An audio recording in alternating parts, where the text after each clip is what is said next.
இயேசுவின் பூட்டன் மத்தான், மத்தானின் பூட்டன் ஆகீம், ஆகீமின் பூட்டன் எலியாக்கீம், எலியாக்கீமின் பூட்டன் செருப்பபேல், செருப்பபேலின் தாத்தா எகோனியா.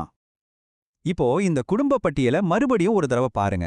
இது சும்மா ஏதோ ஒரு பழங்கால வரலாற்று பதிவு மாதிரி தெரியலாம். ஆனா இந்த பெயர்களுக்கு பின்னாடி நம்பவே முடியாத ஒரு புதிர் ஒளிஞ்சிட்டு இருக்கு. இங்கேதான் அசல் கதையே ஆரம்பிக்குது. இது இயேசுவோட வம்சாவளி. ஆனா இந்த பட்டியல்ல இருக்கிற எகோனியாங்கிற ராஜா கடவுளால சபிக்கப்பட்டவர். என்ன சாபம் தெரியுமா? அவரோட பரம்பரையில ஒருத்தர் கூட ராஜாவாகலே முடியாதுன்னு. அப்போ எப்படி ஒரு சபிக்கப்பட்ட ராஜாவோட வம்சத்துல இருந்து மீட்பர் வர முடியும்? இது ஒரு பெரிய முரண்பாடு மாதிரி தெரியுதில்ல? இந்த புதிரை நாம தீர்க்கணும்னா முதல்ல இந்த கதையோட மையப்புள்ளியான அந்த மனிதனை பத்தி நாம தெரிஞ்சுக்கணும். எகோனியா. இவர்தான் அந்த யெகோனியா. யூதாவோட ராஜாவா இவரோட கதை ரொம்பவே சின்னது. வெறும் 3 மாசம்தான்.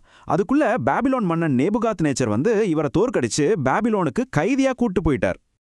எகோனியா ஒன்னும் சாதாரண ஆள் கிடையாது. அவர் புகழ்பெற்ற தாவீது, சாலமோன் ராஜாவோட பரம்பரையில வந்தவர். ஆனா அந்த பெருமையை அவர் காப்பாத்திக்கல. அவரோட அப்பா செஞ்ச தப்பையே தான் இவரும் செஞ்சார். தீர்க்கதரிசிகள் எவ்வளோ எச்சரிச்சும் கேட்கல. இதோட விளைவு யூதாவோட ராஜ வம்சமே அவரோட அந்த சின்ன ஆட்சியோட முடிவுக்கு வந்துடுச்சு. இதனால தான் கடவுளோட கடுமையான கோபம் அவர் மேல இறங்குச்சு. இப்ப கடவுள் அவர் மேல வச்ச அந்த சாபத்தை கேளுங்க. எரேமியா தீர்க்கதரிசி மூலமா வந்த வார்த்தைகள் இது. இந்த மனுஷனை பிள்ளை இல்லாதவன்னு எழுதுங்க.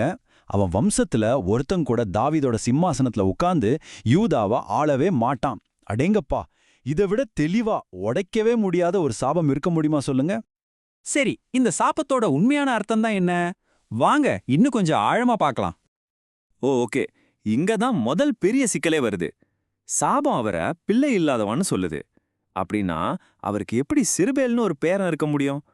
அது மட்டும் இல்ல, இயேசுவோட வம்சாவளி பட்டியல்லையே அவர் பேர் எப்படி வர முடியும்?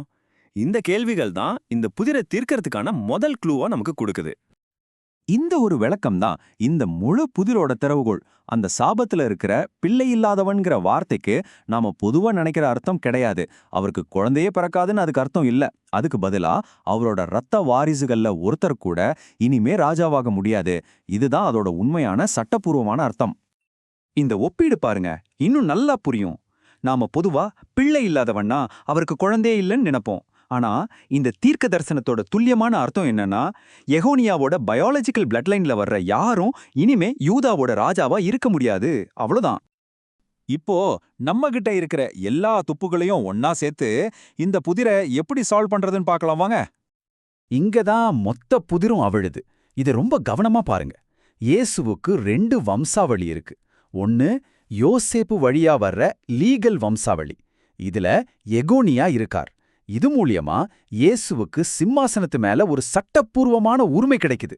இன்னொன்னு மரியாள் வழியா வர்ற பயாலாஜிக்கல், அதாவது இரத்த வம்சாவளி. ஆச்சரியமான விஷயம் என்னன்னா, இந்த வம்சாவளியில எகோனியாவே கிடையாது. அப்போ முக்கியமான பாயிண்ட் என்னன்னா, எகோனியாவோட சாபம் அவரோட ரத்த வழியா வர்ற சந்ததிக்கு மட்டும்தான். இயேசு யோசேப்போட சட்டப்பூர்வமான மகனே தவிர பயாலஜிக்கல் மகன் கிடையாது. அதனால அவர் சிம்மாசனத்துக்கான சட்ட உரிமையை எடுத்துக்கிறார். ஆனா அந்த சாபத்தை எடுத்துக்கல. சிம்பிள்.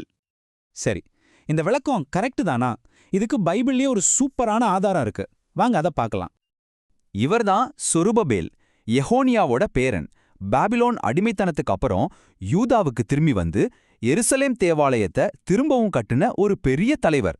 இவர்தான் அந்த சாபத்துக்கான உண்மையான ஒரு லிட்மஸ் டெஸ்ட் மாதிரி. இங்கதான் நம்மளோட விளக்கம் 100% உறுதியாகுது. கடவுள் செருபுபேலை ஆசீர்வதிச்சார். அவரை ஒரு பெரிய தலைவரா, ஆளுநரா பயன்படுத்தினார். ஆனா ஒன்ன கவனிச்சிங்களா? அவர் ஒருபோதும் ராஜாவாகல. இது என்ன காட்டுது? எகோனியாவோட இரத்த வம்சத்து மேல இருந்த சாபம் இன்னும் அப்படியே தான் இருந்துச்சுங்கிறத இது ரொம்ப தெளிவா நிரூபிக்குது. சரி, இவ்ளோ சிக்கலான ஒரு வம்சாவளி புதிரை நாம ஏன் தெரிஞ்சுக்கணும்? இது வெறும் ஒரு ஹிஸ்டரி டீடைல் தானா? இல்லவே இல்ல. இதுக்கு பின்னாடி ரொம்ப ஆழமான ஒரு செய்தி இருக்கு. எகோனியா மனுஷங்களோட தோல்வி அடைஞ்ச ராஜ்யத்தோட முடிவை குறிக்கிறார். தாவீதோட சிம்மாசனத்துல உட்கார்ந்த மனிதர்களோட ஆட்சி அதோட முடிஞ்சு போச்சு. செருப்பபேல் சிம்மாசனமே இல்லாம ஆலயத்தையும் வழிபாட்டையும் திரும்ப கொண்டு வரத குறிக்கிறார். அதாவது ஆன்மீகமா ஒரு மறுமலர்ச்சி வந்துச்சு, ஆனா அரசியல் ஆட்சி திரும்ப வரல. கடைசியா இயேசு வர்றாரு. அவர் சிம்மாசனத்துக்கான சட்டப்பூர்வ உரிமையையும் தாவீதோட தூய்மையான இரத்த வம்சத்தையும் ரெண்டையும் ஒன்னா பெற்றவர். அதே நேரத்துல யெகோனியாவோட சாபத்திலிருந்து முழுசா விடுபட்டவர். அவர்தான் எல்லா தகுதியையும் பூர்த்தி செய்யற உண்மையான ரைட்ஃபுல் கிங். அப்போ ஆரம்பத்துல ஒரு பெரிய முரண்பாடா, ஒரு சிக்கலா தெரிஞ்ச விஷயம் உண்மையில எவ்வளவு நுட்பமான ஒரு தெய்வீக திட்டமா இருக்குன்னு பாத்தீங்களா? இது நம்மள ஒரு முக்கியமான கேள்வியோட விட்டுட்டு போகுது. ஒருவேளை பைபிள்ல நமக்கு புரியாத பிரச்சனைகள்னு நாம நினைக்கிற விஷயங்கள் எல்லாமே நிஜத்துல அதுக்குள்ளேயே இருக்கிற ரொம்ப ஆழமான, ரொம்ப துல்லியமான தீர்வுகளா இருக்குமோ? யோசிச்சு பாருங்க.